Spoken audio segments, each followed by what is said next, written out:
Okay, so let's keep working on these fills. Let's do something that we haven't done yet, and that is just using some audio. So I'm going to go and create an audio track.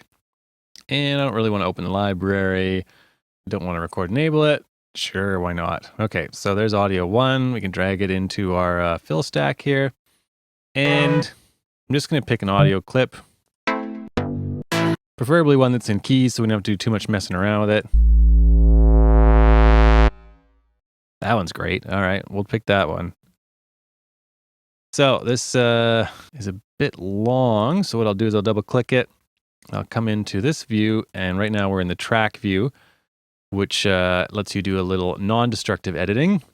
I'm going to go into file view, and I'm going to adjust the anchor.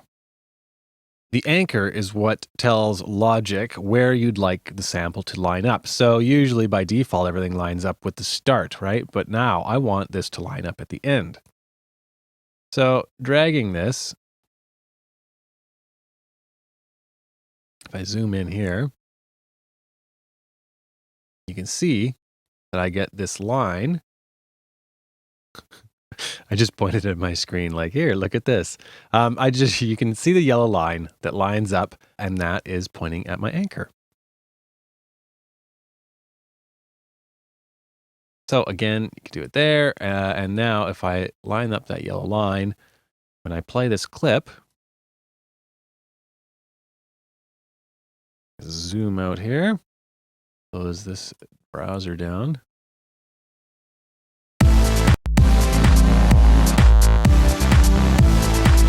Right, so it landed right on where it ends. We trim that up, and I don't really want it to start until the next bar.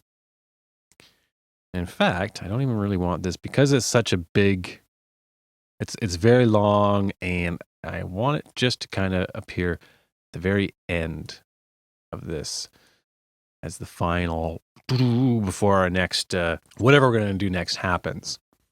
So we'll leave that at the end.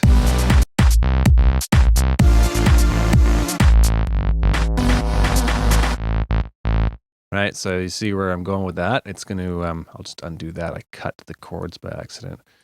I want to cut the hats, and I'll just cut that piece of the bass as well.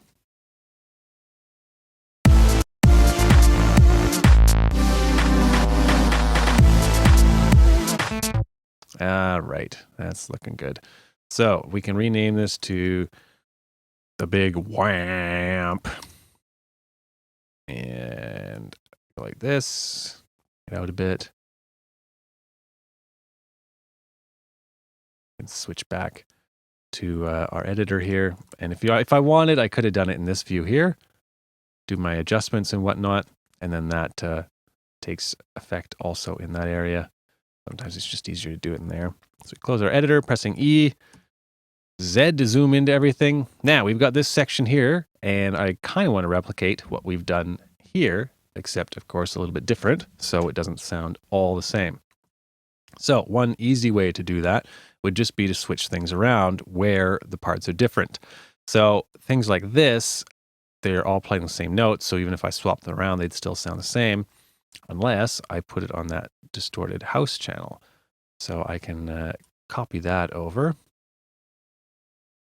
I'm going to do the same thing. I'm going to move the kick over here so we have a copy of the full one still, and I'll just delete these sections.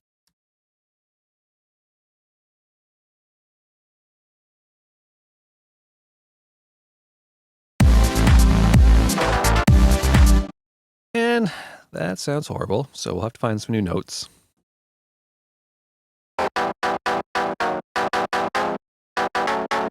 Because it's a chord, it's going to be a bit tricky. I may not even end up using this thing. Let's do the slow down technique. There we go. So we go.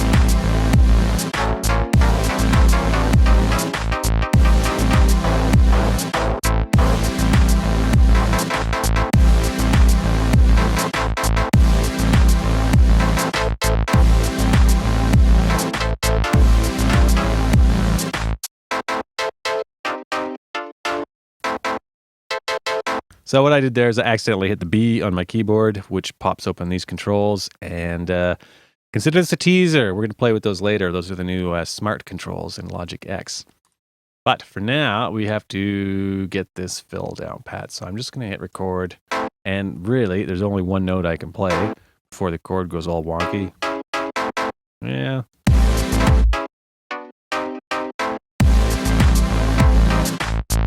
Yeah, just the A. So maybe I'll just do an octave. Like that. Okay, so we'll slow her down and hit record.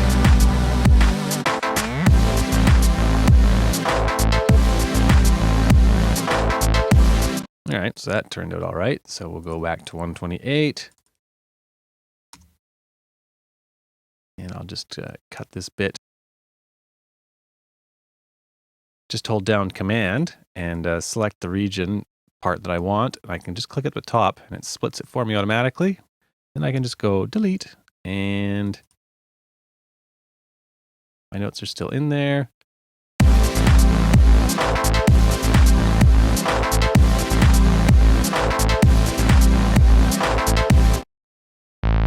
And we'll do the same thing with the bass that we did for the other ones. Just delete that, delete that.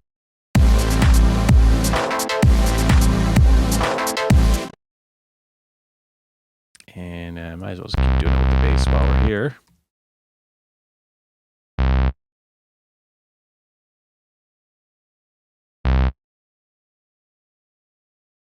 Whoops. Yeah, if you double click a MIDI note, the event editor pops up, which is exactly what I did there. We could scroll that one over and then we'll drag that one over as well. There, so that's the bass all done.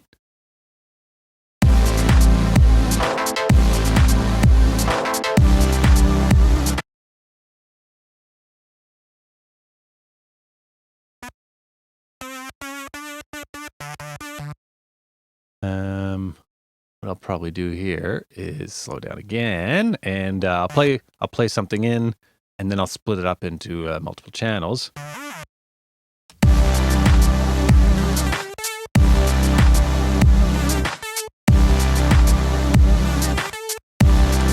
That sounds all right, doesn't it? It's got a D. Actually, I'll open up old musical typing again, so you can see what I'm doing. Right, just those guys. Now, where should I put old musical typing? Can I shrink this down? Nope. Make it big, but that's it. All right. I'll leave it down here-ish. Record.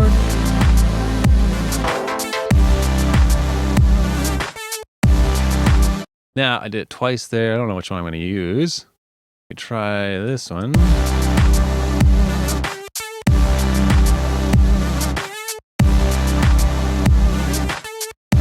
Yeah, that one. The second one is better. So again, we'll just go like that. Select it with the marquee, delete it. And actually sounds all right with those two notes, doesn't it? Or with that one patch.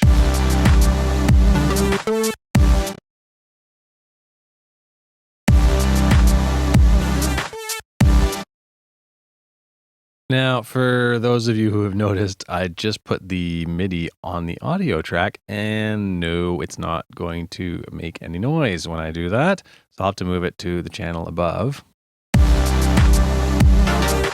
That sounds horrible. So what we'll do is, I'm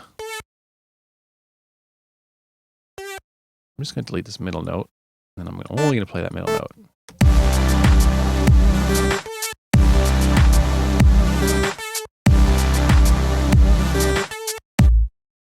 All right, 128, we hear how that sounds in context.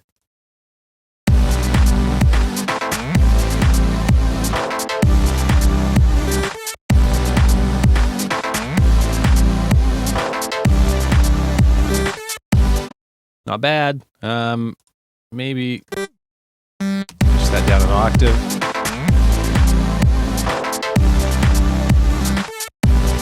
Yeah, sure, we'll leave it. All right, only a couple more to do.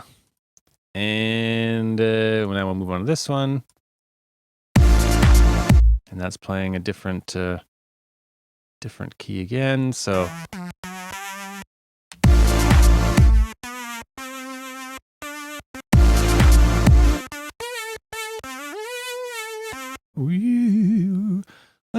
let's grab a different synth. We'll just double click there. I gotta move old musical typing out of here. Instrument, what a clav. Sure, why not? This thing can actually sound pretty tough if you want it to, believe it or not.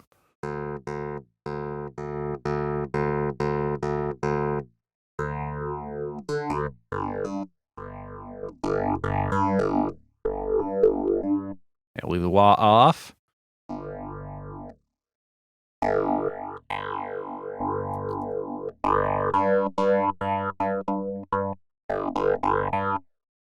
And you've got a whole bunch of models here to choose from.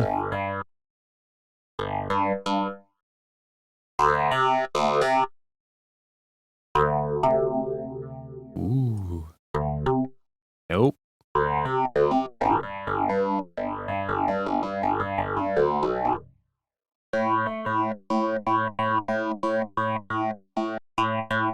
I like this one. It's got that extra attack in it.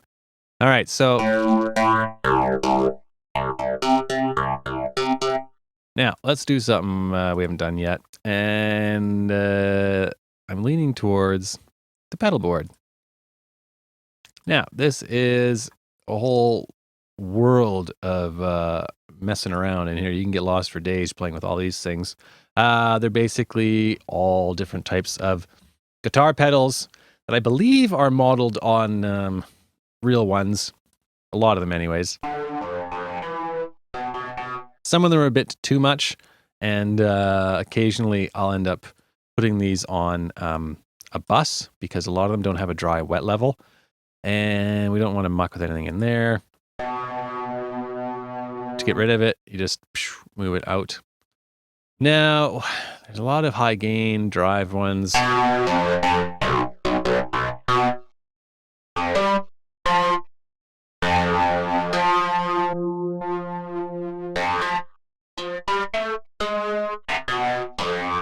Why not? We'll just do that one. Get the flanger on it. This is so Miami Vice. It's awesome.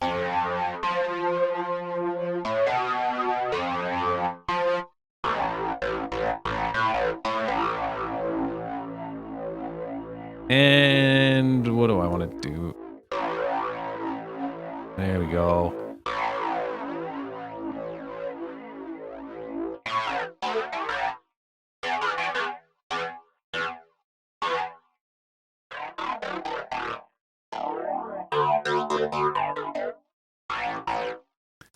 We'll see how that sounds in the mix. It cuts off a lot of the low end, so I might put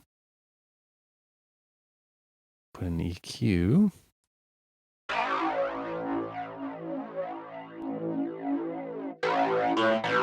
Just to add a little bit of that back in, and then maybe cut out just a little bit in there.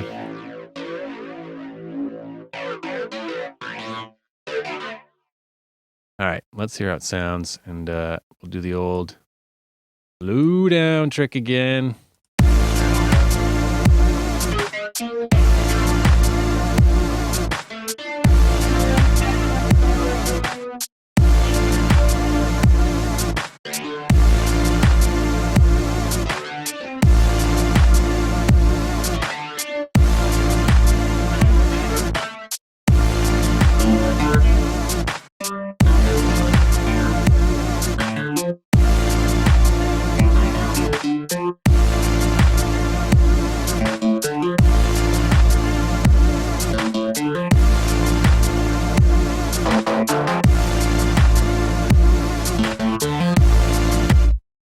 Whoop, hit screen set 1 there.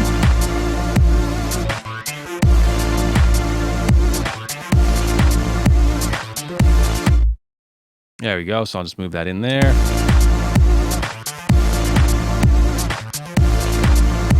And that does not sound good, does it? Well,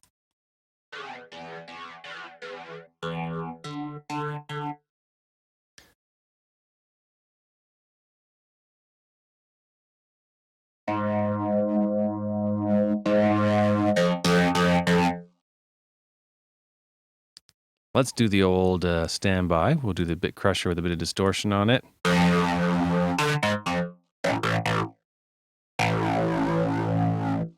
That's a little bit better.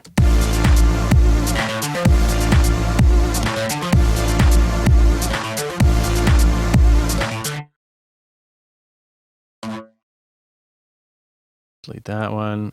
We'll delete everything but that one. And maybe we'll throw in another one. Just...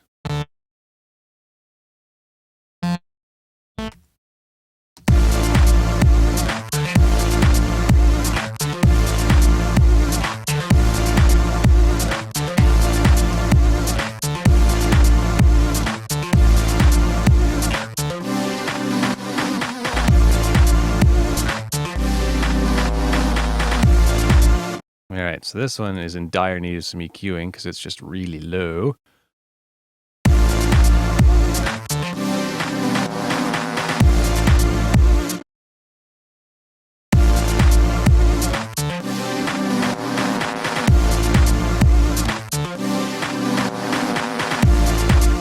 All right.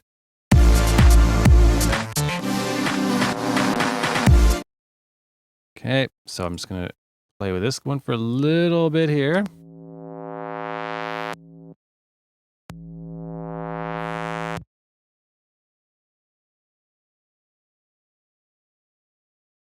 I want to do possibly phaser on it. Whoops.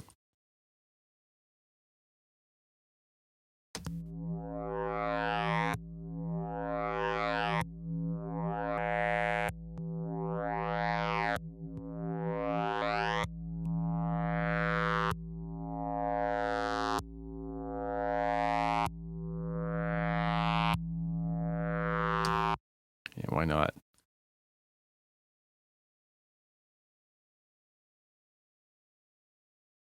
And then I was thinking of putting some reverb on it, but it's probably got enough on it already. So we could just add on a little bit of, guess what? Distortion. There we go. We'll roll off.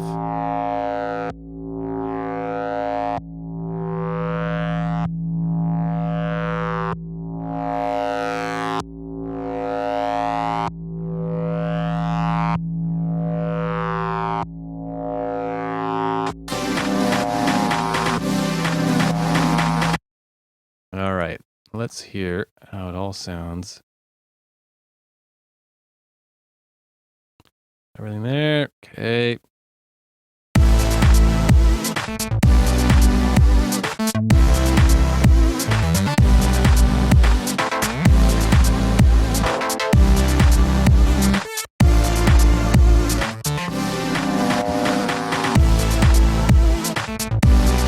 Okay, that's a good bass. That is a good bass. With some more tweaks, I think it's going to come out all right. So that is the end of this video, the second one in making our fills, and I'll see you in the next video.